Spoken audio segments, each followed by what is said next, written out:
Hello বন্ধুরা, দেখো আজকে না আমি মাছের ডিম করব।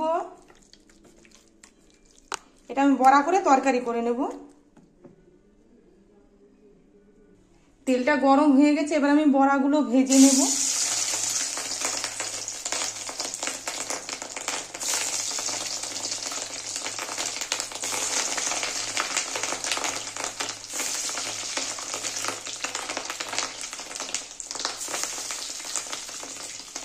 এবার একটু উল্টিয়ে দেব, এক পাশ হয়ে গেছে।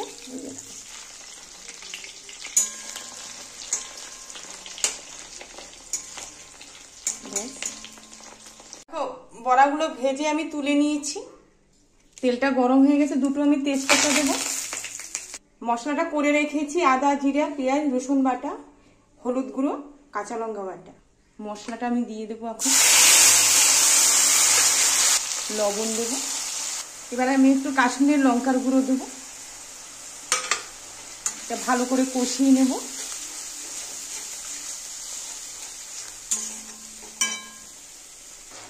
মশলাটা এখনো কষানো হয়নি, আর একটু কষাবো।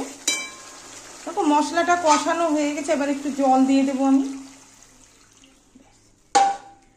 ঝোলটা ফুটলে আমি ডিমগুলো দিয়ে দেবো। ঝোলটা ফুটে গেছে, এবার আমি ডিমগুলো সব দিয়ে দেব। একটু সামান্য নেড়ে দেব। তরকারিটা প্রায় হয়ে গেছে, এবার আমি একটু গরম মশলা দেব।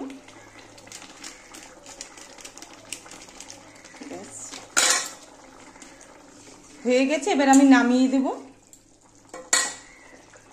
তরকারিটা হয়ে গেছে, এবার আমি নামিয়ে দেবো। গ্যাসটা অফ করে দিচ্ছি। দেখো বন্ধুরা, আমি না তরকারিটা নামিয়ে দিয়েছি, মাছের ডিমের তরকারি। আমি কিন্তু আলু দিইনি, তোমরা দেখলে। আচ্ছা বন্ধুরা, তোমাদের কেমন লাগলো? যদি ভালো লাগে লাইক, শেয়ার, কমেন্ট করো, চ্যানেলটাকে সাবস্ক্রাইব করো। তোমরাও সবাই ভালো থেকো।